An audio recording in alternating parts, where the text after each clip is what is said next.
Hello everyone, this is Lloyd from Bizzfo with a short tutorial on doing your button setup. So previously what we did is in the inventory section we actually created two products manually within the system, and then what we did is we imported some products via our import and export ability. What we want to do now is we actually want to sell these items within our point of sale. So our point of sale, we've got a scan interface. So on a scan interface, we don't need to set up any buttons. So I'll just quickly show you what this looks like. So remember in our program options, obviously we've got a table numbers setting that is active. So you can deactivate this. Just go again. I had to clock in.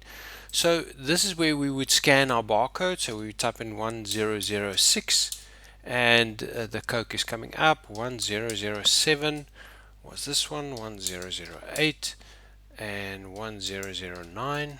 Okay, so this is our per kilogram. This is actually our biltong, so we'd say 0.5 and that's our biltong. Alright, cool. So the scan interface is quite simple. You just scan the barcodes or item codes that you've set up. You can click on your pay button and just ring that off. We'll cover the point of sale in a bit more detail in other videos.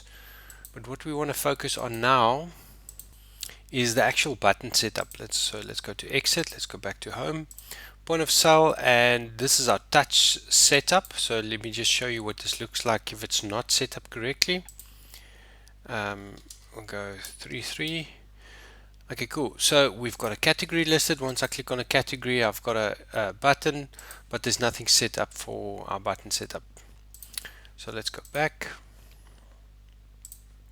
And we go to our point of sale and we go to our touch setup screen. So let's do that. Alright, so the first thing we want to do, a lot of these buttons are visible, but they're actually not functioning because we're now in a setup. So first thing you want to do is you want to click on your category, so this little page will pop up.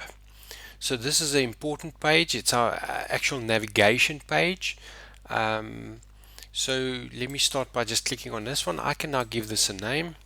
We would give this one, let's make an example, drinks.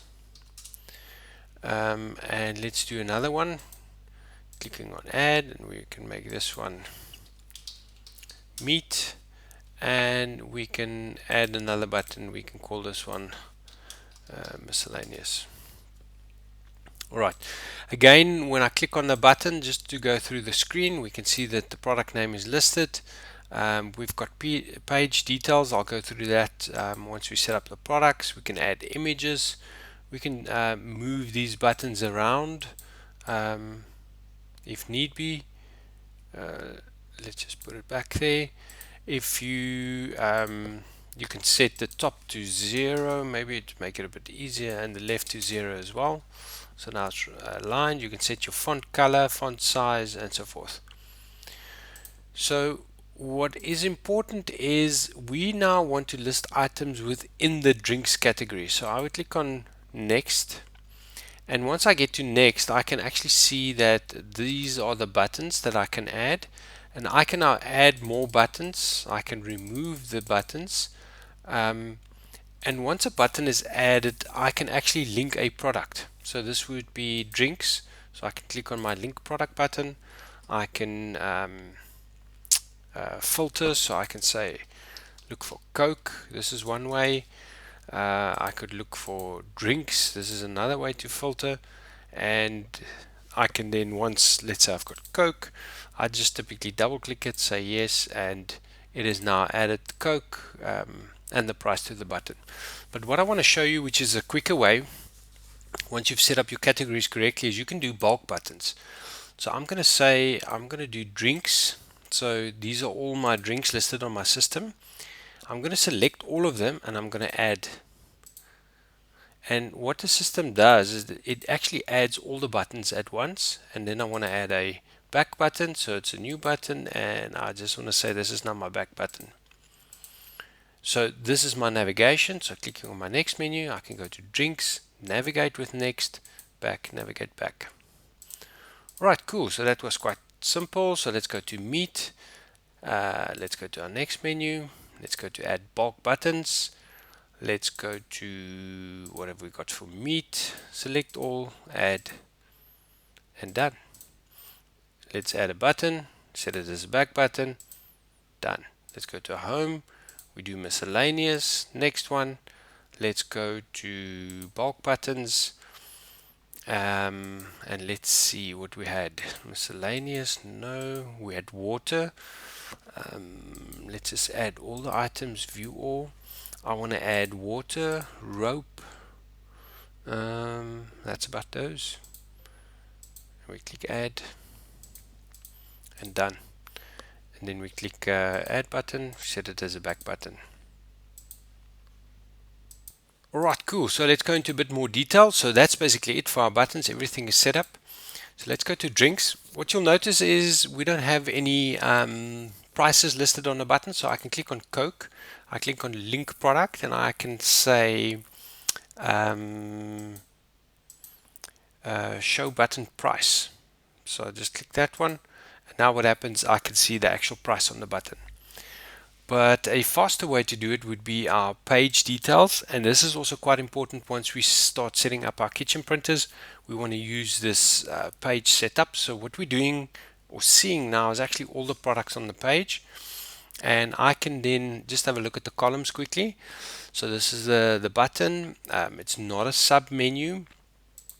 So sub menu meaning if we click here, okay, this is also not a sub menu. I'll show you a sub menu now.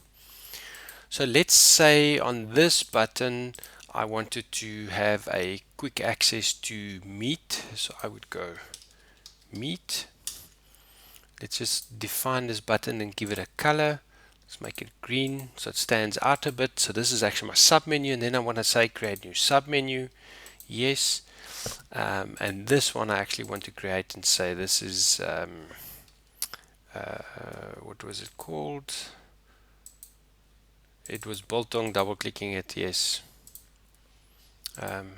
Adding a back button for navigation, yes. Going back to home. So again, when we go to drinks and if we click on the page details, we can see that meat is actually a sub menu. So there's something listed underneath meat. But still sticking on the price, so you can see price on button, there's only one set. So what I can do now is I can say show price on button, set all to true. Okay, perfect. So this is an easy way to quickly set everything, and as you change the prices within your inventory, it will actually change here. So let's go back to page and just cover some more. We've got print locations, so I can go and I can say the print location, this should print in kitchen 1, but let's make sure that print location kitchen 1 for all of them. Okay, and it's as simple as that. So just a quick recap as we covered before. In our program options, we can now go and define kitchen 1 by right clicking on this one. I can say this is my kitchen 1, and when I print those buttons, they will actually all print to kitchen 1. And if we go bar, let's say we define this one as a bar printer, then when I print, let's go back to our setup.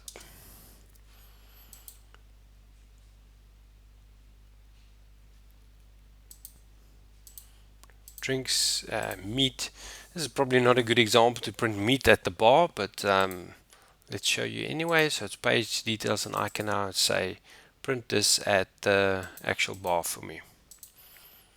So what's important to note that you're actually taking the button and telling the button where to print. So you could have biltong on the other page and print it to a different location. All right.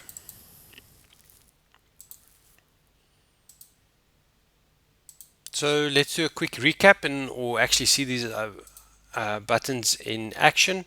But a quick recap would be just note that this is the delete button.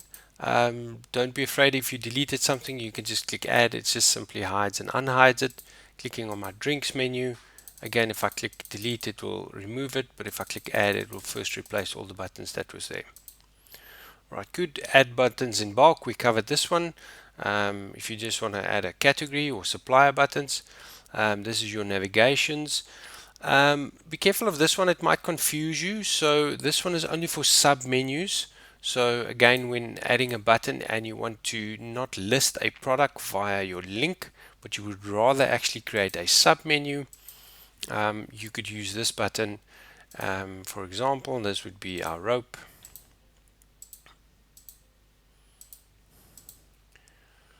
Add your back button, navigate. So this would be this could be miscellaneous, shortcut to miscellaneous. All right, so let's see it in action. So let's go back to our point of sale. This is now touch interface where we were previously. I'm going to click on the 3 and just make it a random table number. So when I get to my drinks, I can actually see my prices. I can ring it up. I can go to meat, biltong. This is a 1 kilogram biltong. Back, we can go to miscellaneous rope. This is a 0.25 meter rope, and as simple as that. So again, this screen we'll cover in the next video. This would be our invoice, and once done, I can just simply click on pay, receipt no. So cool guys, that's a summary of quickly setting up your buttons. Just a note, this one is popping up, it's just me printing to my PDF printer. But yeah, it's as simple as that.